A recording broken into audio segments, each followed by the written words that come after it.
you seen the fountain at Lake Eola? It's huge! Check out this lady's head. It's huge! Lake Eola swan boats are incredible. They're huge! Did you know there's almost a mile of walkway around Lake Eola? It's huge! Have you seen the feet on this guy?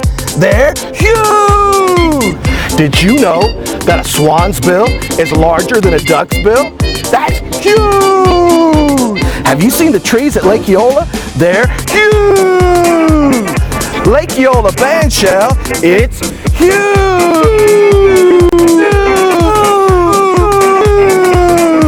Visit Lake Eola. It's huge! Have you seen the head on this guy? It's little. It's not really that big.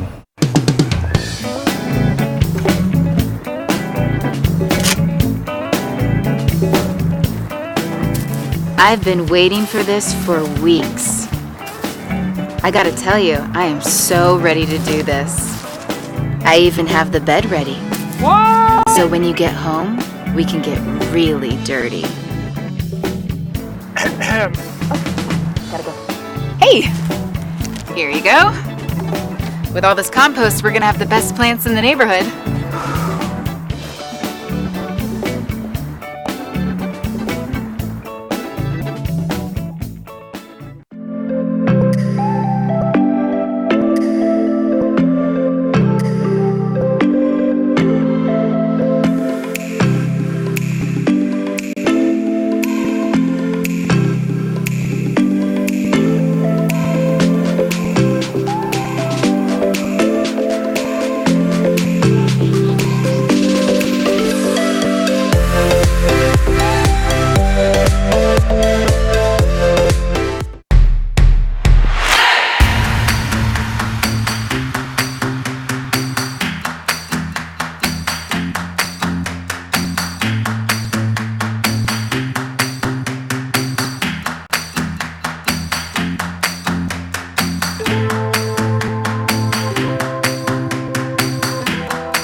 Good morning and welcome to the April 22nd workshop of the Orlando City Council.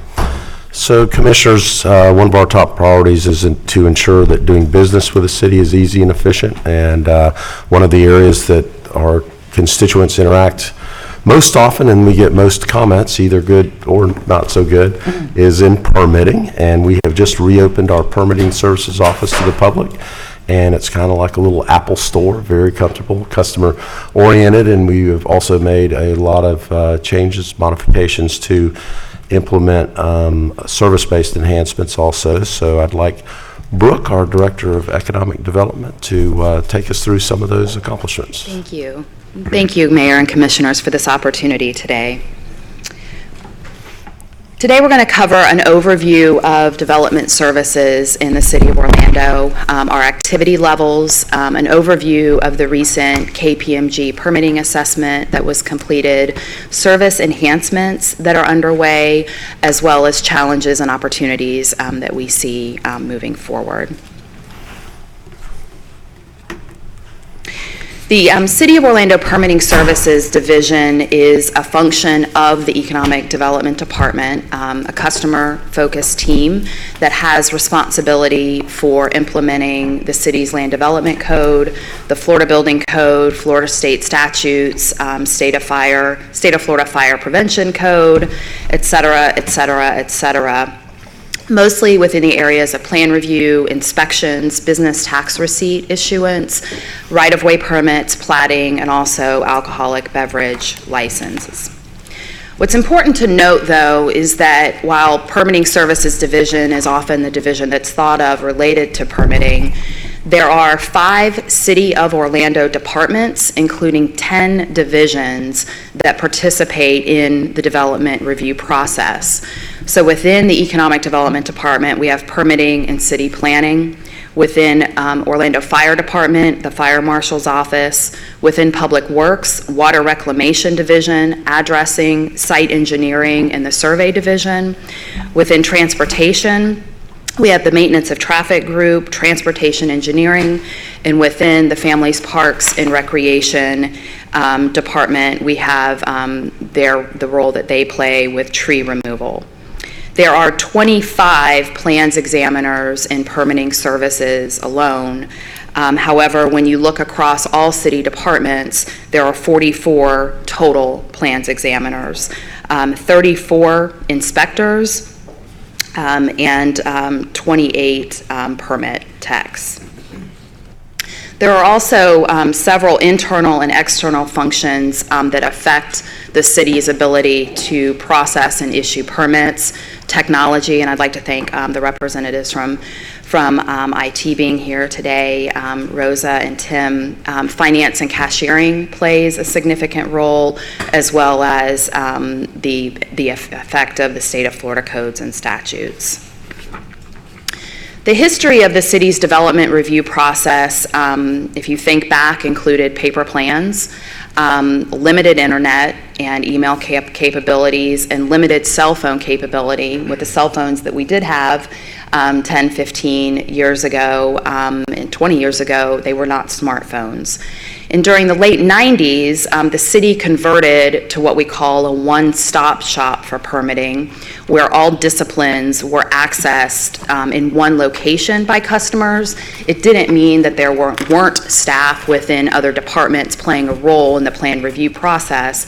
However, when we moved to one-stop permitting, the goal was for the customers to not have to go visit each of those departments. And we still operate under a one-stop concept today.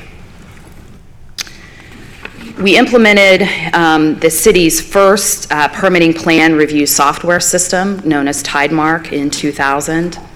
And since 2010, we have experienced a 130% increase in permit activity and shifts in customer expectations based on an evolving digital world. For comparison, in 2010, there were 84 team members in the Permitting Services Division compared to 121 currently. And these are some images of our new Permitting Services operation location on the first floor. And we spent a great deal of time planning this area. And really, if you think back to the last design that we had, it was really one that was based on paper plans, a large number of customers coming into the building, and did not focus on digital customers, because at the time we didn't really have digital customers. This new layout focuses on the fact that a majority of our customers actually prefer to interact with us digitally, and this provides an area that is more conducive to the customers that are coming in. So we've gotten away from that fishbowl concept that we had before and moved to this new design. Okay, activity levels. As I mentioned, we've had 100, these are building permits processed 2010 through 2018. This is only one permit type that the city processes. And as you can see from this, we've had a 130% increase since 2010.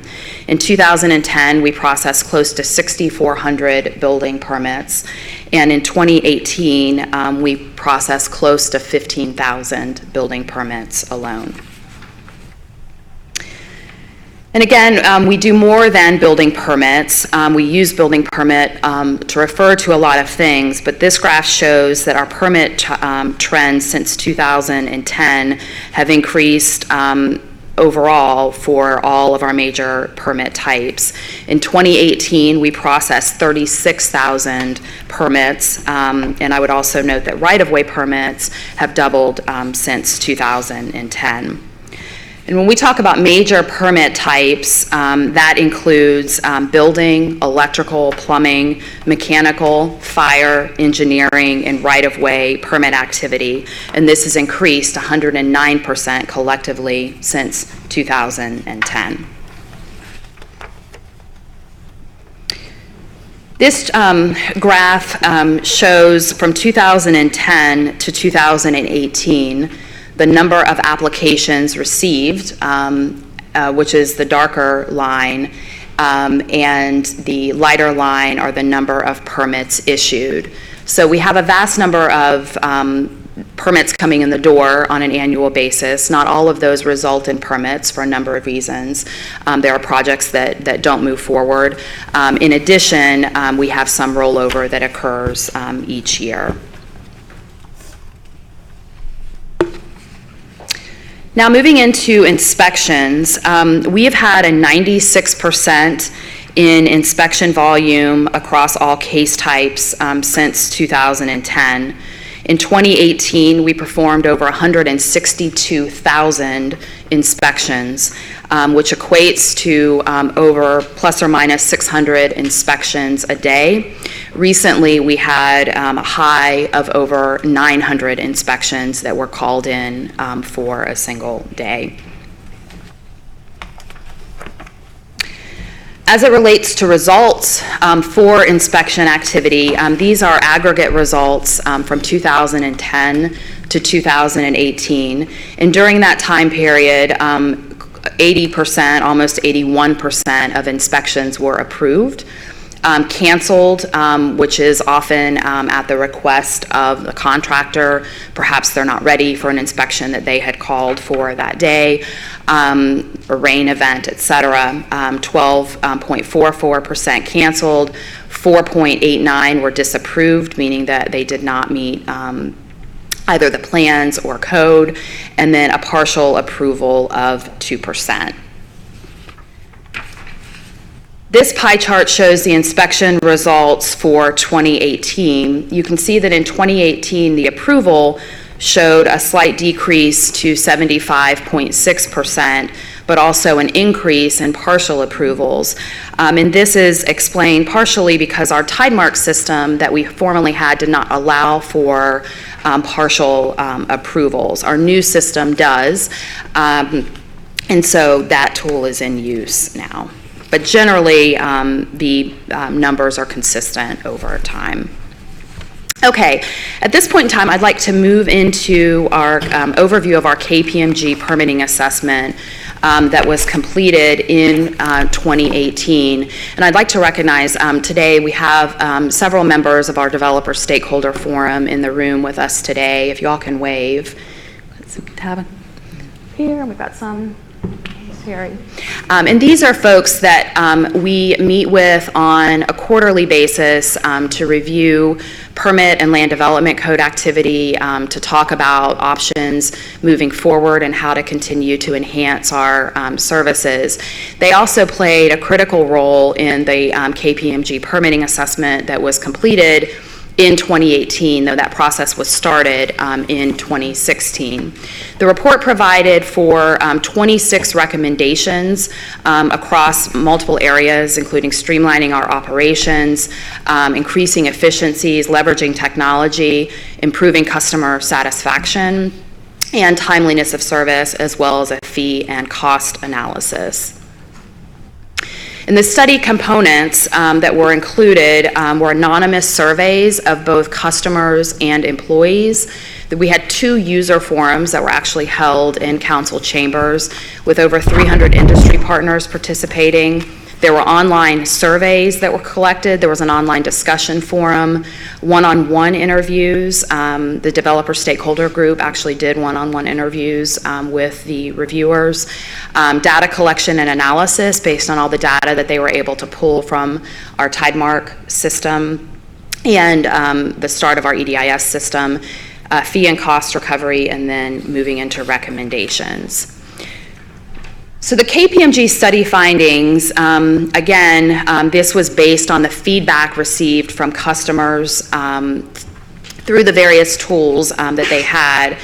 And overall, I'm going to just kind of walk through the three categories. Under processes, there were customers that perceived that some staff were not sufficiently trained, that staff reviews don't necessarily always align with the code, customer service experience perhaps better at senior levels within the organization, and that criteria could be burdensome for smaller projects. On the technology front, when we did this assessment, we had already migrated to Project Docs, and this allowed for the ability to submit plans electronically. They liked that migration and the ability to do that, liked the ability to check permit and planning status online, pay fees online, print permit documentation electronically, rather than visiting City Hall, which was the old way of having to do business. They liked that digital plans could be routed to multiple reviewers at one time rather than being routed sequentially. At that time, though we've made some changes already, Project Docs, it was in its infancy here, was not seen as being as intuitive as it needed to be for our users, and customers wanted for the city to be able to offer the opportunity for electronic signatures. On the communication front, customers found staff to be courteous, friendly, and willing to assist to resolve customer issues. They found it difficult at times to interact with reviewers and techs over the phone using our IVR and IWR systems. Customers didn't feel in all situations that they had an adequate understanding of the steps remaining before the city would issue a specific permit, and at the time felt that in-person communication was the easiest to coordinate with us on, but they would prefer online communication.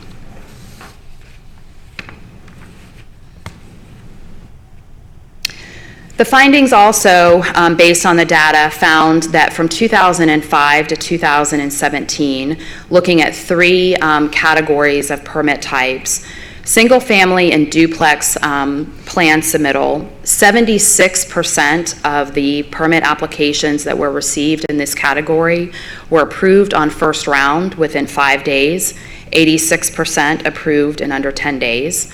On multifamily submittals, 71% of the applications received were approved on first round within 15 days, 74% approved in under 20 days.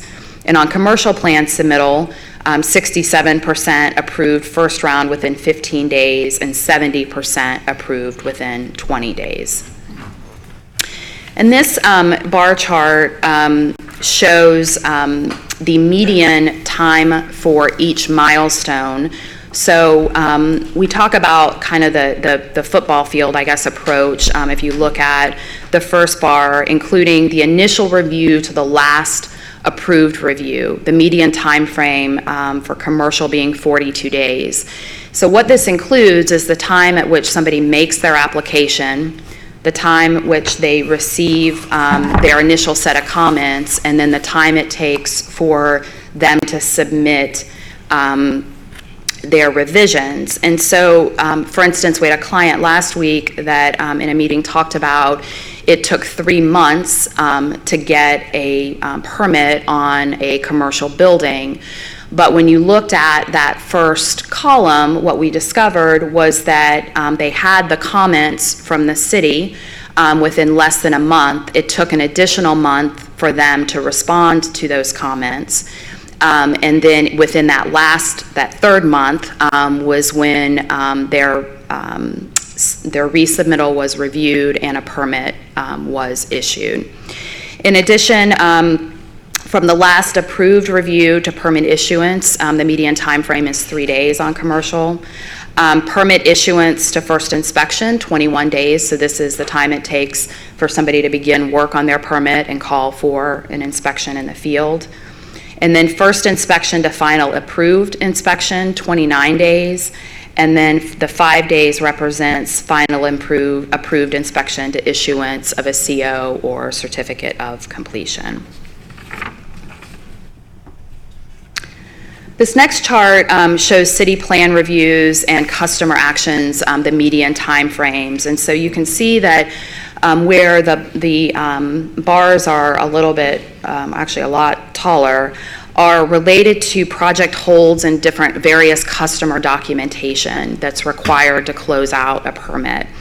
And based on these findings from 2017, we have multiple initiatives underway across all departments to attempt to streamline the project closeout process, because we are seeing a great deal of time being spent in these document hold areas and inspection holds, as well as other documentation that needs to be submitted.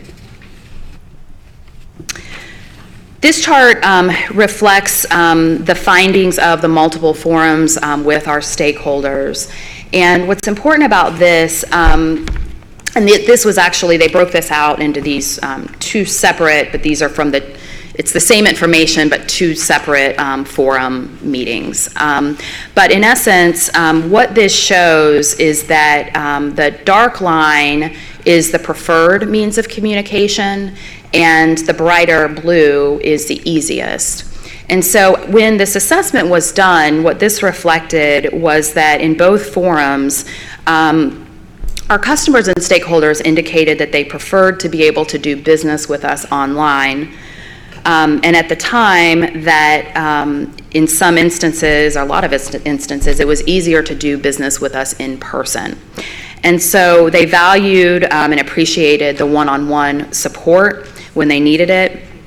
But as a result of these findings, we have enhanced our efforts to really utilize technology to be able to provide our customers with what they desire, which is to be able to interact with us effectively and easily online and through other digital means.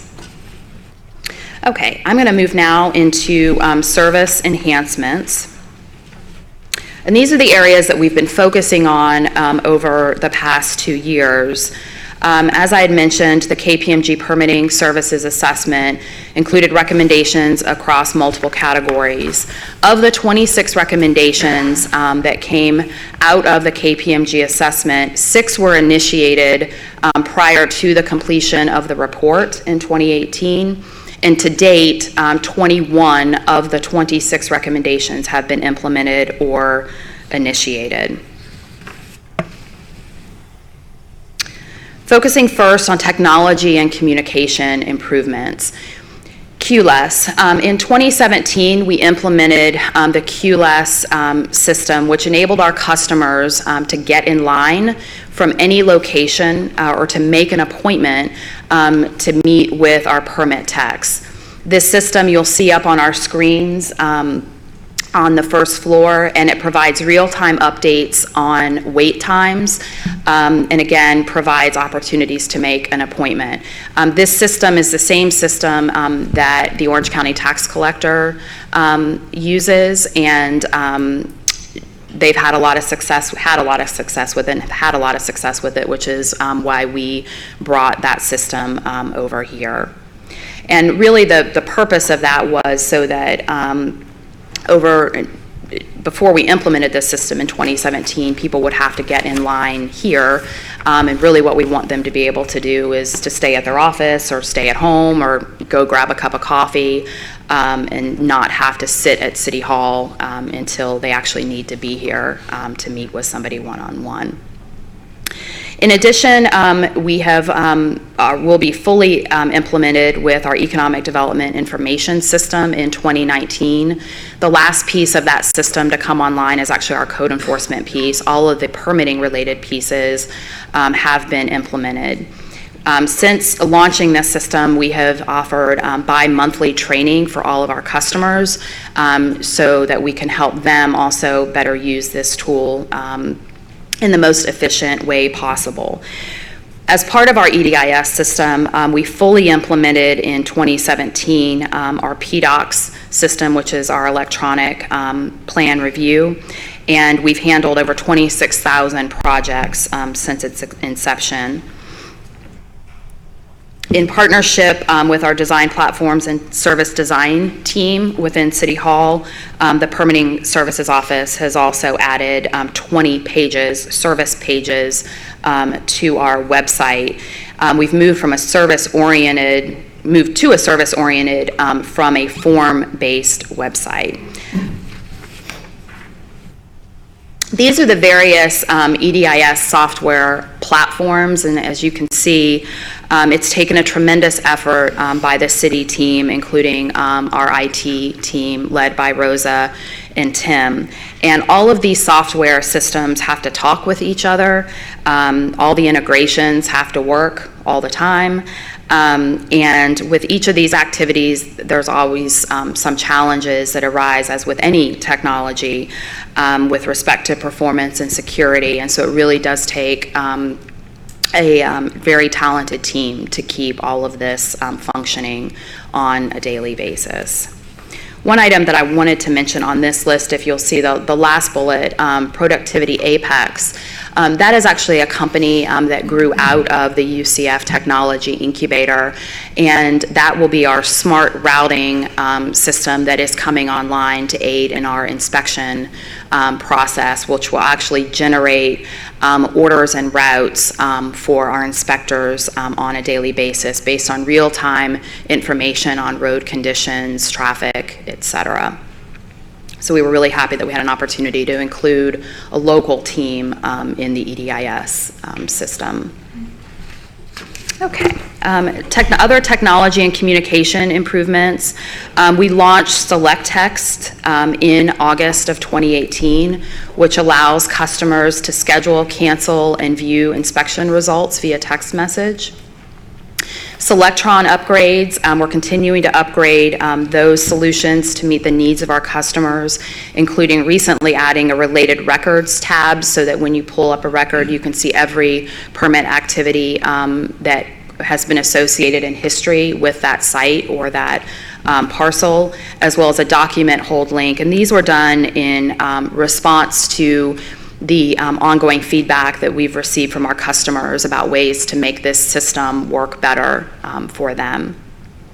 On the digital communications front, we began last year sending digital communication to all of our customers that have interacted with our permitting system or are currently in the permitting system. There's 5,800 contacts in that list, and they are sometimes receiving weekly updates from us, and if there are technology issues or something that has impacted our operation, sometimes they're receiving multiple emails a week. But this has provided a great opportunity for us to connect in real time with our customers.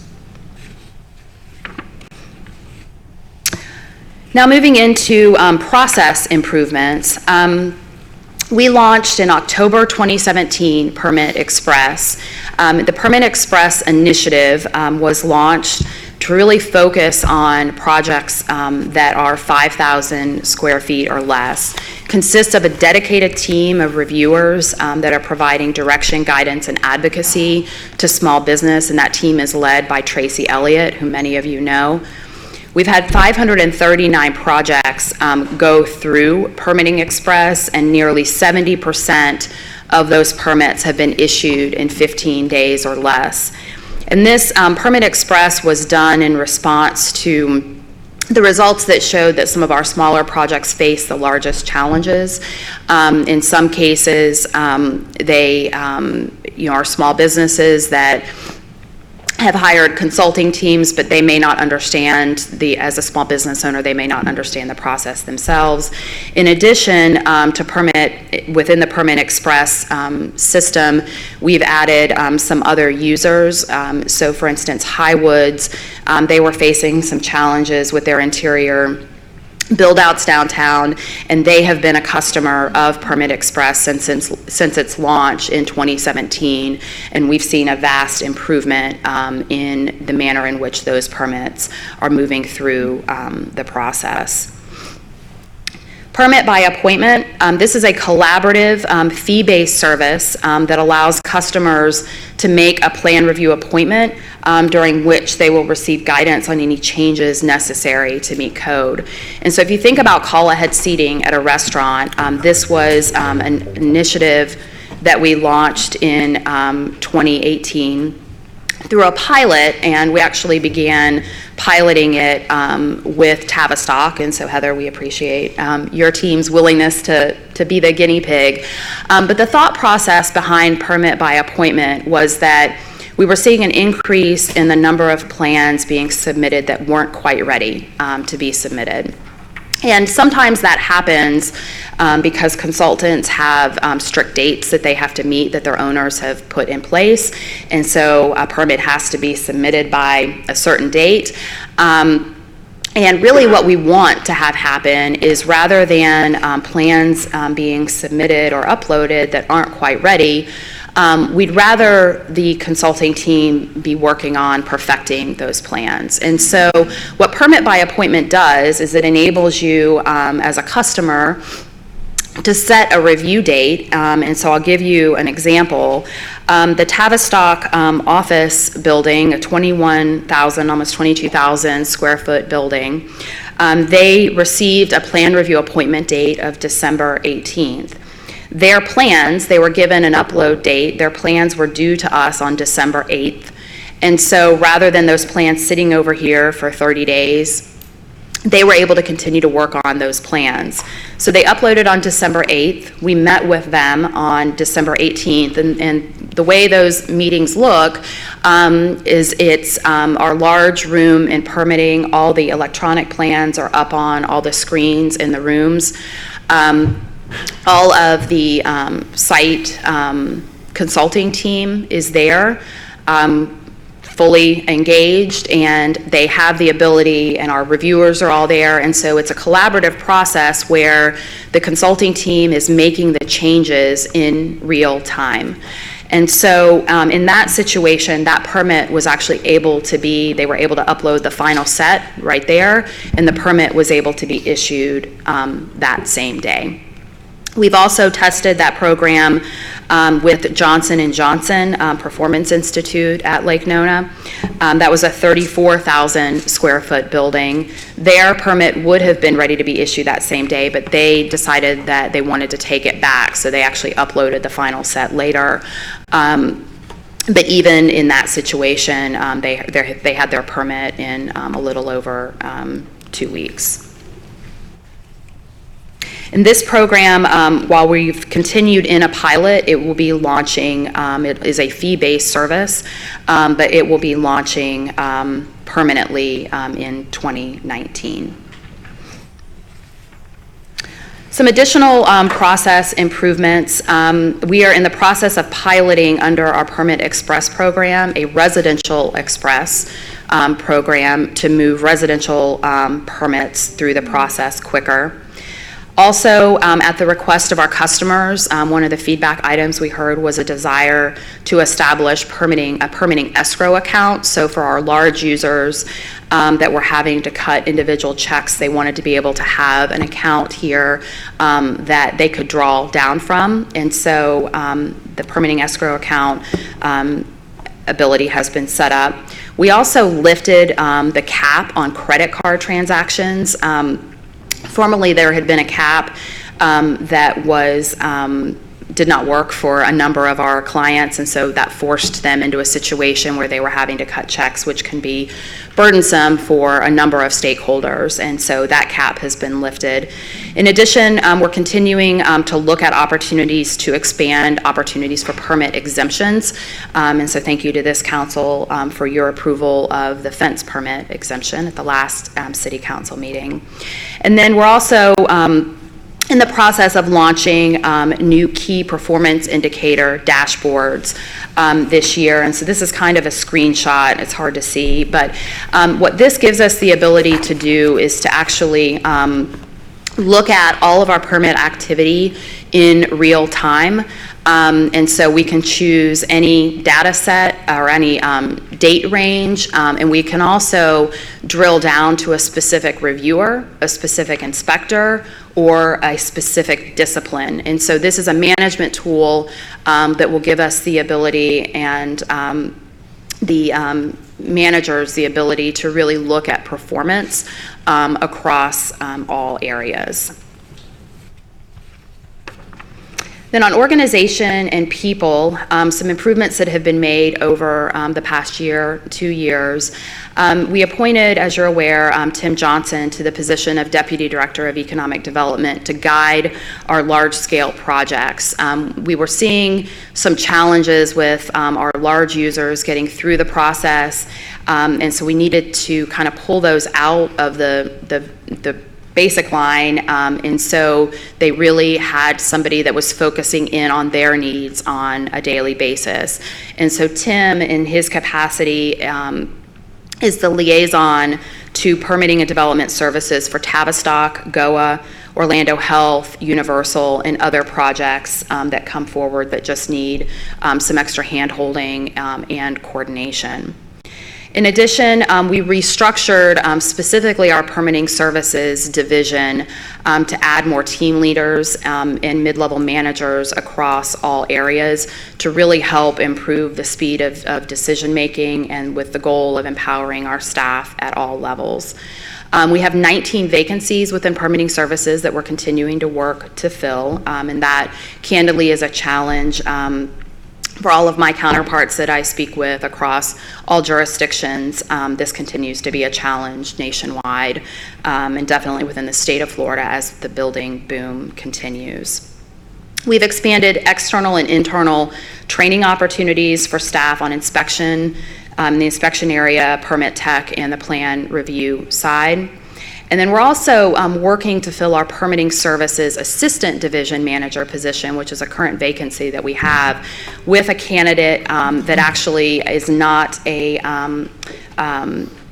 somebody that has kind of grown up through the municipal or government side, but instead is somebody who has worked either as a contractor or an architect on the private sector side, who has building and design experience. And we really think that that individual, a person with that skill set, could be an asset to us as we continue to look at ways to improve our service delivery. And challenges and opportunities.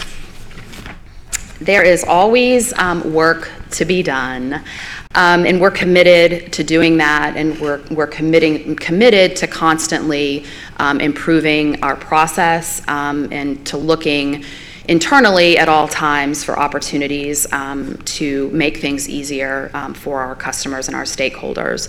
Some of the challenges and opportunities, digital applications have led to a perception of immediate results. I mean, we're in a generation and a time of instant gratification. And the challenge with digital plan review and digital plan submittal is that it's not a robot that reviews those plans. So even though you have the ability to upload things digitally, it still takes a human to review your submittal, and it takes time. It will always take some level of time to do that.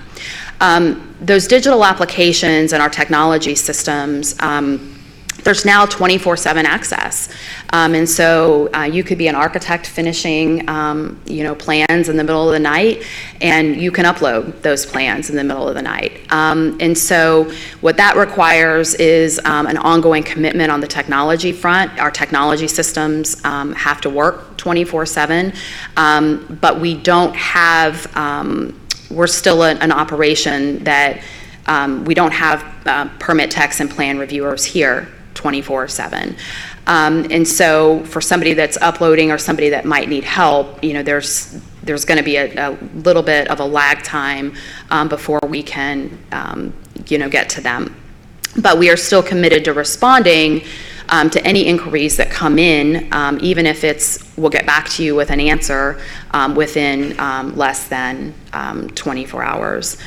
Also, another area that we continue to pay close attention to is our regulatory role versus our customer service goals. And so we have regulatory obligations that we have to meet on a daily basis.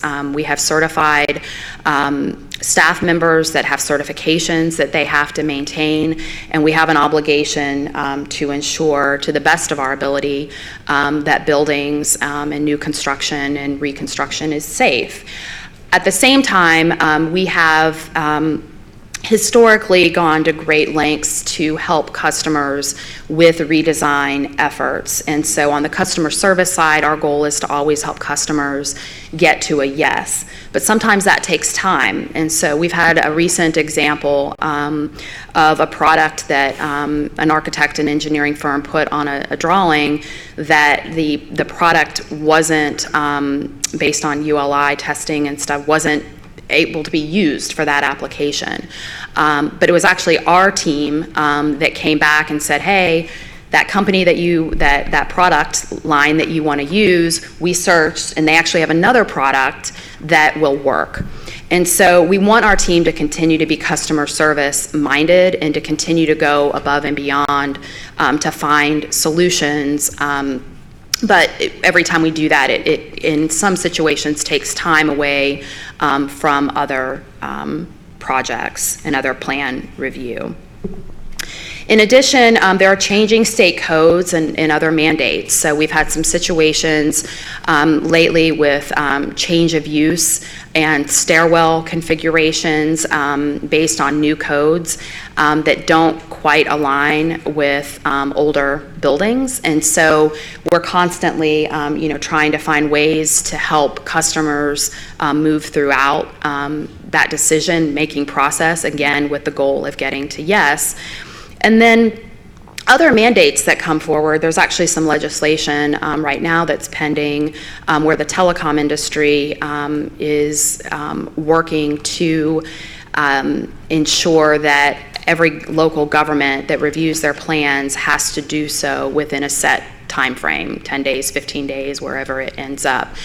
But what that means is that somebody, if every time their mandate comes out that a certain user has to have their stuff reviewed in a specific time frame, it means somebody else goes to the back of the line. And so we have to be mindful of that as we meet statutory guidelines, but ensure that we're providing the highest level of service across the board.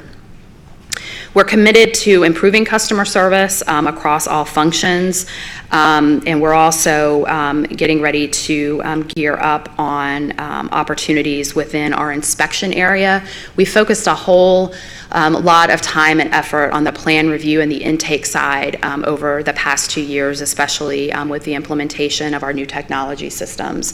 And so the next phase of this and really focusing in on customer service improvements and efficiencies is on the inspection side of our operation.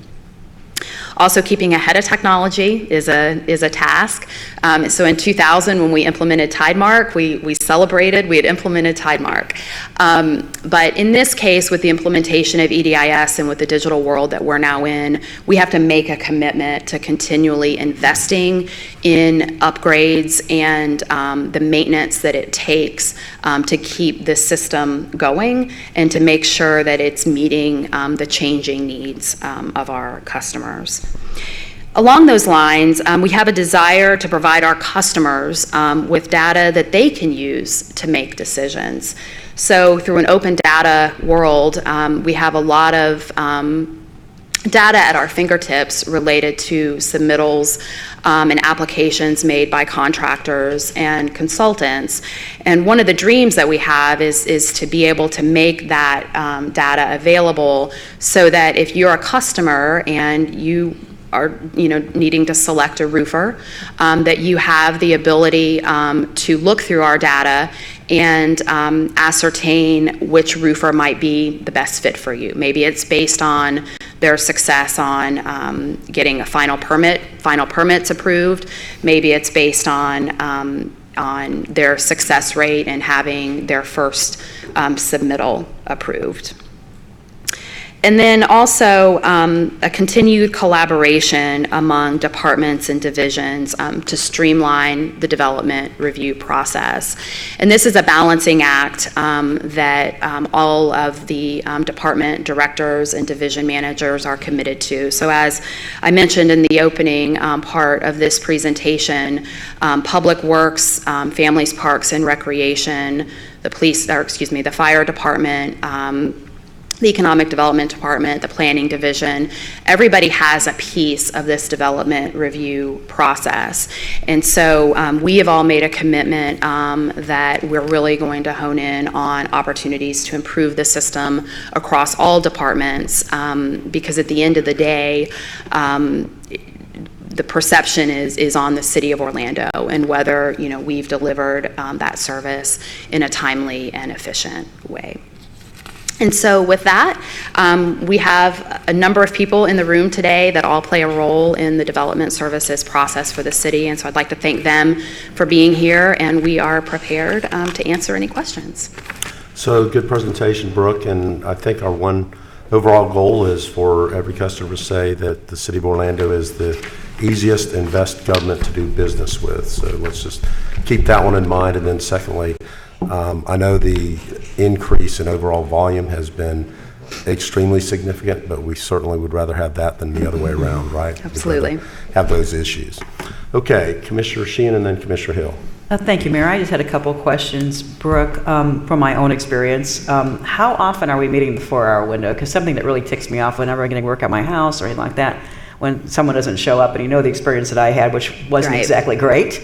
I'm hoping that my experience, because I don't ask for special treatment, I want to experience this like everybody else, but for 5.5 hours for an inspection, that's a long time. It took as long for the inspection as it did for the contractor to do the work at my house. Right. And I just think for a small business, that is a really onerous, for them to have to put a tech at my house for that long when it took longer for them to do the work, I just think that's kind of crazy. And I think we need to be really sensitive to tradespeople. And I'm just wondering on the cancellations, how often is that we're taking so long that they have to take that person off the job? That's the only concern I have, because I want to be fair to the people in the trades, and I don't want them to feel like, oh my gosh, we've got to wait, because if we don't, and then we're going to get penalized and we're going to fail our inspection. Right, and so in Commissioner Sheehan's situation, we had an inspector that showed up at the wrong address. So there was a similar address that happened to be outside the city of Orlando, I think right in Winter Park. And so that threw that individual off of his schedule for the remainder of the day.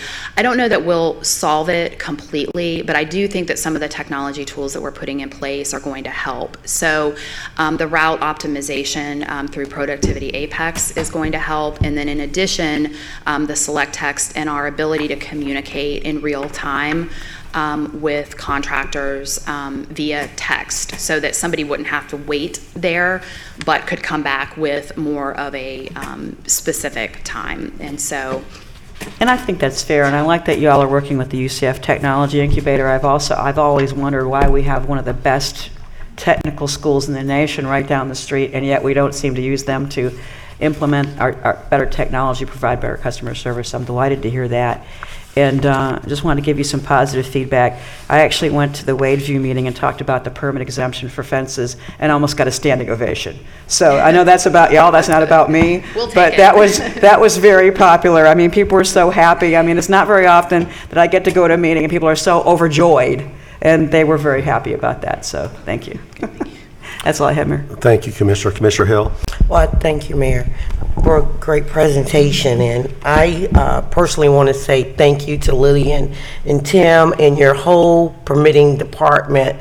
I've only been here 5 years, but in the last 5 years, I've seen the economic boom here in the city of Orlando, as Mayor, I think, alluded to in this last comment. And I truly believe, if not, permitting is the most important department in the city of Orlando, and basically almost the face. When people come to City Hall, they're usually coming to the permitting department, and there's always smiles and folks there to give guidance when there's confusion. I know many of my constituents, small business owners, and some of the commercial developers, since District 5 is one of the boomingest districts in the city. No, okay, don't get jealous. No, I'm just kidding. But seriously, you're always there, even without an appointment. Oftentimes I'll come downstairs and you're always available. And I just want to personally thank the employees in the permitting department for always being available for our constituencies. There is a question or two that I do want. There's oftentimes some of my older small business owners, when I say older, mature in age, that aren't as tech savvy, have difficulties with doing the applications online. And some of it is because some language barriers at times. Is there going to be an app that can automatically translate some of these apps, not just in permitting, but throughout our departments, but most definitely in the permitting area? Well, we don't have an app that can necessarily translate it. What we do have is staff available. If they want to come in, we will actually upload their plans for them and work with them to get them set up into the Project Doc system. In addition to that, we still offer training sessions twice a month for any customers that want to come in and go through the system and learn how to use it. Thank you. And you all have always been available for that one-on-one, or find someone that can translate. So I know that is to be accurate. I was most interested in the possibilities of the external and internal training opportunities. How does that look? Because of course training is primary for me, and making sure that some of the entry-level opportunities in permitting as permitting techs, and possibly giving some extended education on the inspection piece. I know Lisa and myself have been talking, Lisa Early from our recreation department. One of my hopes is to start some of our recreation specialists throughout the city, the opportunity to grow into other departments throughout the city. How does that look? So what we've been trying to do is really utilize our managers and supervisors that do have specific licenses and certifications to take time to put together training opportunities for staff at all levels. We've also implemented some cross-training with, our land development code is something that Dean's team essentially puts together. They take those ordinances to council, all of that. They know it really well. And so what we've started doing is having his staff train the plan examiners in permitting that are actually reviewing these items on what they need to look for and any recent code changes and things like that. In addition to that, we've also really ramped up all of the CEU trainings for all of our plans examiners. We're giving opportunities to our permit techs to go in and get certified. There's actually a certification for permit technicians. So we're really trying to look at all levels of staff and get everybody the training that they desire and that they also need. So I was, Kevin, I guess what my thoughts are when I saw this opportunity now being available is probably to work with our recreation, our minority, My Brother's Keeper, and our Blueprint program to see if we can do something similar to the medical program under Mayor Dyer's leadership. I think we have 60 students now that's going to get ready to be started in May to get phlebotomy training and patient care coordinator certification. If there is an opportunity to partner with the outside, educational departments to get some of our folks in the community ready to actually get entry-level jobs. Mayor, Council, good morning. How are you? Kevin Edmonds. Commissioner, yeah, that's fine. I'll work with Lisa. I understand what you're saying as far as coming in the door for initial city employees. We do have basic qualifications, but even beyond that, though, I think that we can probably work together with some of our temporary seasonal employees to transition them into full-time employment, much in the same way we do in the public works area, working with the Goodwill folks on the Good Source program. So we'll take a look at that and talk with Lisa and see if we can bring something like that to fruition. That'll help, fill that gap. Sure. Thank you so much, and that's all that I have. Thank you, Commissioner. Commissioner Stewart. Thank you very much. I've got a couple of quick questions, but thank you for the work y'all have done. This has been incredible. I often will hear, much like Commissioner Sheehan, both the positive and the negative, and I always try to ask them in comparison, where do we stand with others when they have to work with it? And while some of the people will gripe about permitting, they will always tell me that we're doing a better job than everybody else in the community. And we want to continue to do that. And I appreciate the dedication of y'all and the changes you've made. I've got a couple of quick questions, and so these just come to mind as people who have contacted me about issues with permitting. So one example is that when somebody requests a permit for a building, there have been occasions, I can think of one or two, where the builder built to a different spec. And when the inspector went out, they compared the spec to the building code and not to the original drawing that was approved. So you have this kind of weird kind of connection between the two. How are we making sure that when somebody says they're going to build something and give us that and tell us what they're going to build, that they're building it to that spec, not necessarily to another spec that's out there? So there are different situations that occur. And so in an ideal world, you bring your plans in, you get them reviewed, you get them approved, and you build exactly to the plans that were approved. Many times out in the field, there are other situations that could not have been anticipated at the time. And so they have to make changes in order to keep the process moving. Sometimes if it's something minor, we don't necessarily make them come in and revise those approved plans. Most times we do. And so those plans get revised, and then technically it should match what is occurring out in the field. There's other times where you're looking at a piece of paper and you can't really see everything. You're approving, yes, this is code compliant, but you get out there and the actual installation of something can't really be shown on a piece of paper. So there's sometimes differences between the actual field situation and the paper plans or digital plans.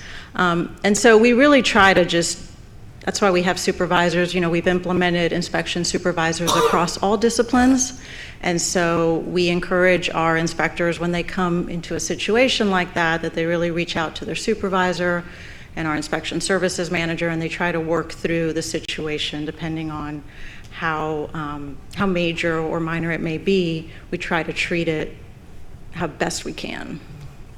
Well, there's one in particular that I'll share with you later privately, but it's a case where somebody was supposed to have a breezeway and he actually built a garage. A significant difference, and as it moved forward, what happened was that once it was built, then he began to argue I should have had the right to build it to start off with. And my argument always was, here's a plan, you build to the plan, and then if you want to change the plan, we'll talk afterwards. And so it's if somebody's trying to take advantage of the city, that's what's a concern of mine. The second concern that comes across my desk, I'll guess it's probably once or twice a week, is somebody who's trying to buy a house, and there's an older permit open on the house that the owner never actually knew about. Every time we've worked with y'all, you've been wonderful, but the question is there a way we can get ahead of that loop? Is there a way we can look at older permits that are older than 2 years and send notices out to those people? Yeah. We actually, and Mike can come up and give you the exact numbers, but we actually went through and closed a bunch of expired permits from, I don't remember the year, but we tried to get ahead of it by doing that. Yeah. I'm not going to say we closed them. We chose not to move them over from Tidemark into our new system. And so when somebody does a search, they wouldn't show up. And that's really what was happening in the title world. With the mortgage crisis and everything else, title companies were really honing in on these. And so now permits that there was just no activity or they were a certain age and beyond for minor things just shouldn't show up in that search because they're no longer in our EDIS system. Yeah. But it's important to clarify, and Mike, it's important to clarify that state code doesn't give us the authority to close to close certain types of permits. Now, there's some legislation afoot right now. I don't know if it'll make it through the process or not, that would actually free up jurisdictions to be able to make that choice on a certain set of permit types. But this situation that you've experienced here with some of your constituents is a statewide issue. It's really been generated by the lending institutions. Correct. And so in the past, they would either not look at these or just overlook them, because if we're moving forward, we've got guys that have put in a garage, not a garage, but a storage facility in the back of their yard for lawn equipment. Got it approved, never got it finally finalized, and then they sold the property. The next guys get the property, they sell it again, but then now the second time they sell it's in the last 2 years. Somebody finds a permit that's 10 or 12 years old that was never closed out. And that's, that puts a lot of burden on us. And I'm just trying to figure there's a way to get ahead of the game, to say this is older than a year. Can you do something about that? So Commissioner Mike Rhodes, Deputy Director of Economic Development. To just kind of frame it a little bit better, again, it's a title issue, and so what was happening was title companies would be doing title searches to insure new mortgages, and in the process of doing that, and it depended upon the title company across the board, but a lot of title companies, if they came across a permit that showed with a status in the city system as expired, would simply not write title insurance, and the deal would fall apart. And it was happening, and many of you would be getting phone calls quite a bit. And so as a policy matter, when we decided to go ahead and convert all the old data into the new system, we simply showed those as closed permits. So all the stuff that was in the system that showed as expired prior to a certain date now came across and showed as closed. There sometimes was permit data in there in the background that would explain what happened with the permit. More often than not, a permit would be applied for and even issued, but the work would never be done. And that permit would show up as expired, and as long as it showed up as expired, whether you did the work or not, title companies would not write title insurance on it. And again, a lot of deals were falling apart as a result. So just as an administrative decision, when we converted the old data into the new system, we decided to just show it all as closed rather than expired. And for title companies that want more detail, property owners that want more detail, we have it. But for a lot of this old stuff, we simply decided to save ourselves and property owners and you all a lot of aggravation by changing the semantics that the title companies were looking at. And that seems to have solved most of the problem. That's good. I appreciate it. That's y'all have been very responsive to every one of those. I appreciate that. It's just it seems to there's a great deal of frustration out in the community, and it also is very timely because they only find out about it 4 or 5 days before closing. Right. And the answer is we're closing next Tuesday. I need an answer like right away, and don't know where to go. And so it starts with us, then we work back down to y'all. Y'all have been very responsive on that, and I appreciate it. And just to add to that, we have created actually a service page, the service pages that we mentioned on our website, just to deal with those requests, and we have assigned specific staff just to work on those. Good. So. Thank you. And the last is the training sessions. I want to share and follow along a little with Commissioner Hill. We'd love to figure out how we can help promote those in our district, especially for those who are starting businesses, looking to start businesses, those who are looking to do work on their own home where they can be the subcontractor effectively or be the contractor.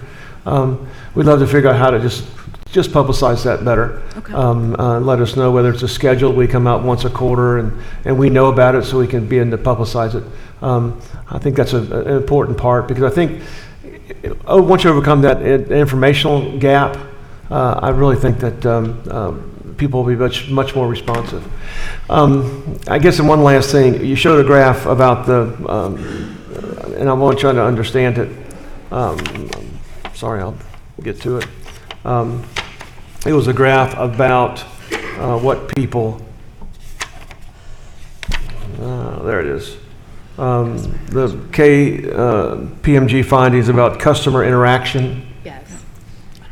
And I guess I'm just trying to understand, I tried to figure out what you were asking before, but I think what I understand is that when surveyed originally, 67% preferred to do online. Correct. So the preferred is the dark line, and then the easiest is the bright blue line. And so again, these were the same questions, but they were asked at two separate forums. So KPMG, when they presented it side by side. But yes, so the preference overwhelmingly was for folks to be able to coordinate and work with us online. But what the responses show was that unfortunately at the time, our online systems weren't providing them with the ease of use. So it was actually easier for them to work with us in person, though that wasn't their preferred option. So the question really, when was this survey taken? And then is there a way to confirm this information as we get more online? So this was in 2016, and so yes, that is our plan to kind of come back in a couple of years after we are fully implemented across the board and check this again to see, whether we've made the gains that we hope that we've made. And ideally, the gains would be that their perception and what they actually do is roughly equal. Right. What you would really want is your preferred to match easiest. Yes. Okay. All right, good. Thank you very much. I appreciate it. Thank you, Mayor. Thank you, Commissioner. Commissioner Gray? Thank you, Mayor. Excuse me. Oh, you lost your voice. That's good. It's good. A long weekend. A lot of Easter egg hunts. Here we go. Thank you all very much for what you've done. I've probably, right or wrong, lucky or unlucky, have been more involved in the permitting process than most. So thank you all very much for what you've done. I do want to come back to that permit decision because that's a bit troubling, but I'll come back to that in a second. The permit decision. I guess the question, well, let's tackle it if you want to tackle it. When this happened to me on several homes, the explanation, I had the same reaction. Hey, this permit's 10 years old. Why are we discussing this? But when it was explained to me that if we just either drop it off the system or consider it done or make any other decision, we have de facto approved that inspection. And no? I don't believe that's the case. I mean, the specific case, there was a swimming pool that had not had an electrical inspection. And it was explained to me that if we just either avoid that, ignore it, or mark it as drop it off our system, so to speak, we've actively made a de facto approval of that inspection. Is that not correct? Let me call on I'm phoning a friend. Okay. Well, Commissioner, I'm not going to be the attorney here because you got one at the end you can talk to, but every time we look at those questions, we would run into situations where we would have to go back and look at what year was it, what year was it permitted? What did the code say then? What were the requirements then as compared to now? It was an onerous exercise, and the fact that we show them as closed really doesn't change any of the legal, the underlying legal facts.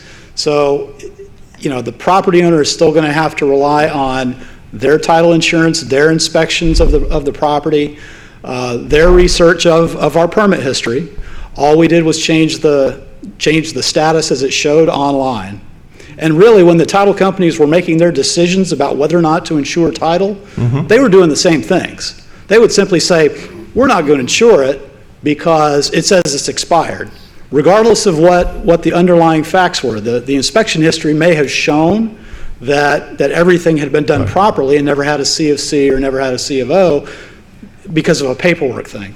So, and I get it, I'm not arguing, but my point is simply this. If that opens the city up to some legal concerns, then I think the council should have been informed of us making that decision. I mean, it's a policy decision. We should have been informed because I was told we have de facto approved that, and if anybody, in my case, was electrocuted in the swimming pool, And the insurance company checked and said, wait a minute, the inspection never passed, and oh, by the way, now I'm hearing the city dropped it? So you're telling me we don't have any legal obligation? I'm telling you, we didn't drop anything. We changed the semantics as it's reported online only. So the permit information is still there. The facts are still the facts. Okay. And, you know, there'll be a lot more people in the line getting sued probably before you. Okay. My only point is, and I'll make my case and we'll move on, it seems to me when we're making that kind of policy decision, as a commissioner, I would have approved or would have appreciated somebody telling me that, because that's a policy decision, right? We're making a decision for the city, but let's move on. Back to Brooke. Brooke, Commissioner Stewart kind of hit at it, but I guess I'll ask you directly. As it relates to other municipalities, now that we've gone through a lot of work and effort, where do we stand, in your opinion, compared to other municipalities? Are we best in class? Are we average? Are we needs to improve? How would you grade us? We actually, as part of the KPMG assessment, there was a comparison that was done on other cities that are about our size. Interestingly, we had a very difficult time getting responses. KPMG had a very difficult time getting responses out of those cities.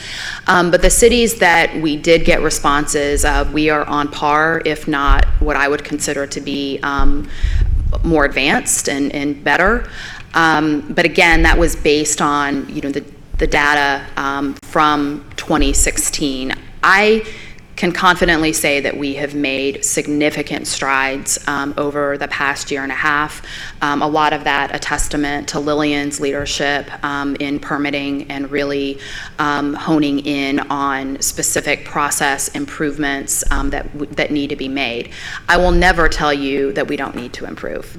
There is always improvement to be made. And so one of the things that, you know, we're always going to struggle with is we're a regulatory agency. We give people news that they don't want every day. Right. And so what's important about that situation is ensuring that we have a staff and a team that are committed to giving the information that they have to give, but then getting somebody over the finish line.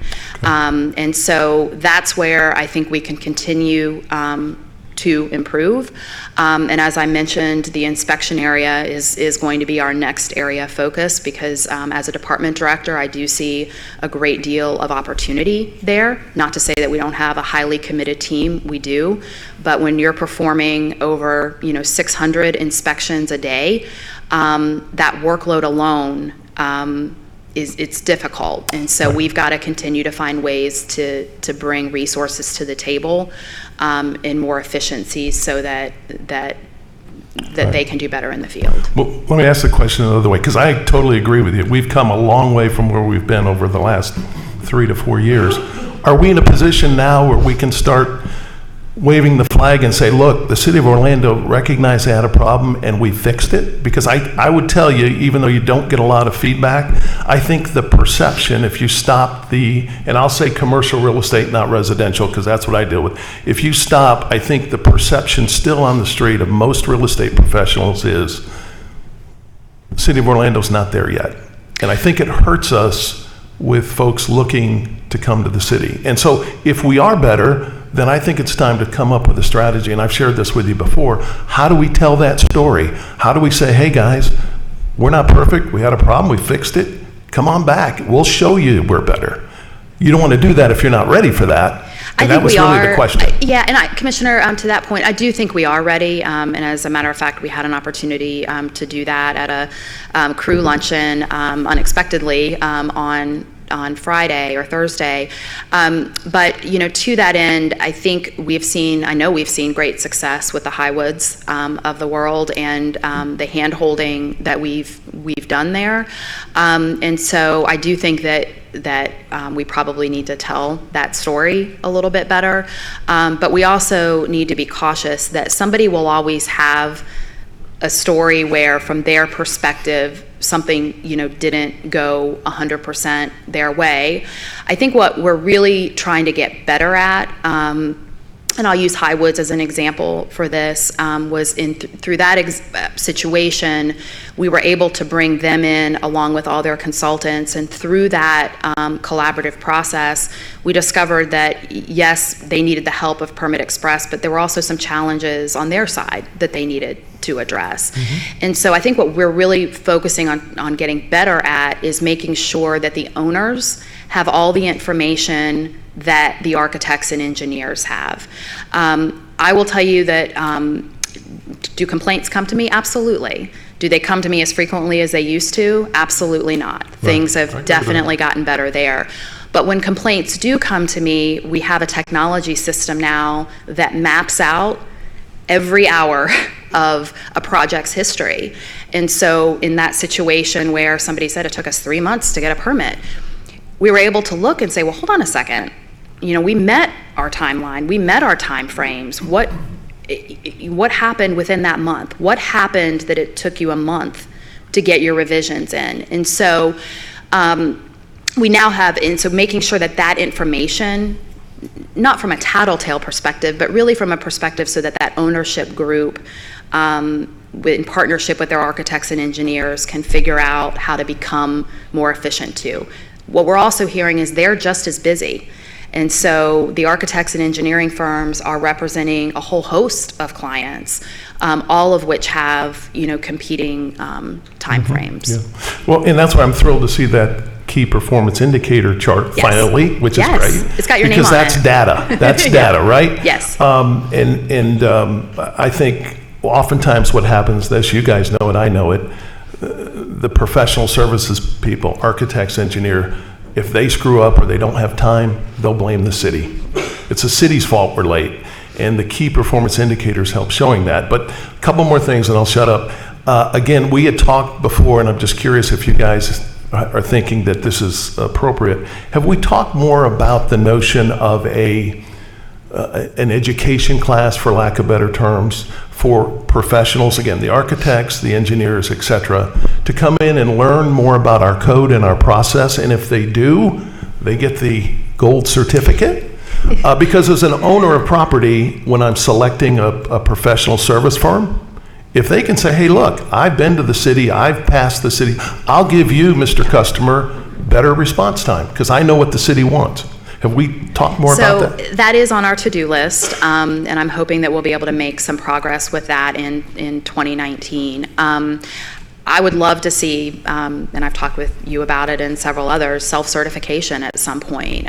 The mayor and I had an opportunity to view that in Phoenix, whereby a similar type, they go through a training program with that city. They become self-certified. It requires a higher level of insurance, but the city issues a permit based on that professional signing and sealing plan. So the city, in that case, doesn't have to act as quality control. But even if we never get to a place where state statute would allow us to do self-certification, we do think that there is promise in doing some level of a local certification process or class, so that we can ensure that we're all on the same page beyond just the training programs that we've been doing on utilizing our technology systems. Last thing, and I will echo what Commissioner Stewart's clients had said to him, or constituents. I've heard a lot, and you guys I know are struggling with this. It's tough with the inspection side, where our inspectors say, hey, look, I know what's on the plans, but the folks in plan review made a mistake. This is the way you have to do it. And most folks in the field, that's their last step to getting done and getting their CO and keeping their client happy. We'll kind of roll over and do whatever they have to do. Which is great, we get it done, but they leave with kind of a bad taste in their mouth. So I appreciate what you guys go through on the inspection side, but that seems to me to be the bigger challenge for us now, is not as much review, it is, but it's that inspection side and being consistent in the field with how our inspectors interpret our code and the plans. I would agree. I've had several conversations with counterparts throughout the state, and actually even outside the state, curious about whether they experience something similar with on the inspection side, with there being, some level of disagreement, you can call it, between plans review and the inspection. I do think that there is some level of that. All of them have reported back that the same thing happens with them. There's something with the 2D and the 3, actually being able to see something, a situation in person. But I also believe that we can get better at how we deal with those situations. And so we've got to figure out how to give the right tools to our inspection team so that we elevate those conversations in the appropriate manner. And so we don't want something that is somewhat minor, being rising to that level. I mean, there's always going to be, not everything's going to be perfect, but I think the manner in which we deal with that in the field, we've got opportunity. Right, thank you. So despite my criticism from time to time, and I'm one to criticize, I don't hide it, I do want to congratulate you, Brooke, Lillian, and Mike, and your team.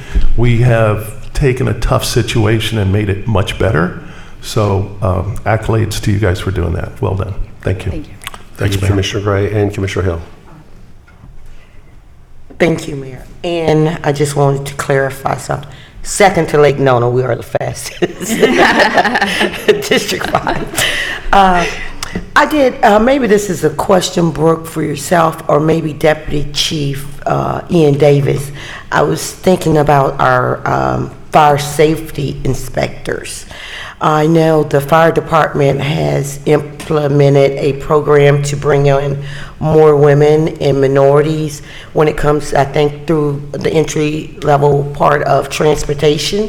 Is there any plans that you can correlate or coincide with the fire safety piece for fire inspectors? I'm going to phone another friend. I'm certain there's probably a gap there also. As Mayor, Commissioners, good morning. The question was, are we bringing on additional fire inspectors? Yes, is that part of the permitting piece, the fires? I know once you're going out to CO a building or do inspections, there's an entity of the fire inspectors that go out to do the buildings. Is that correct? And I'm just trying to see how is that part of the gap of those 19 inspectors? And if so, still thinking about jobs and training. Right. So the inspectors on the fire side that are in permitting are there to review for new buildings and any permits that we've issued. They're just there to inspect based on the permit plans that were approved. The chief also has inspectors from his office that go out and inspect existing buildings and buildings that are currently in operation. Correct. And you can speak more to that. And so there's two separate types of inspectors that we have for fire. I'm thinking about inspector's gap that you may have. So I'm trying to figure out with the training, external, internal piece, how to enhance that for outreach. I'm always thinking about creating careers, right? And especially... Well, currently, Fire Safety Management does have 2 additional positions that we're in the process of interviewing, but I'm sure Lillian's not considering those 19 positions are 2 positions. No, that does not include. I think what the commissioner's asking is an opportunity for more diversity in the fire service. Absolutely, yes. We will definitely take into consideration more diversity during our process. Thank you. Thank you, Mayor. Okay, thank you. Anything else, Brooke? No, just thank you, and thank you to everybody. Raise your hand if you're involved in the development review process. All right, thank you. A lot of people. Thanks. All right, thank you for that. Thanks. We'll adjourn the workshop.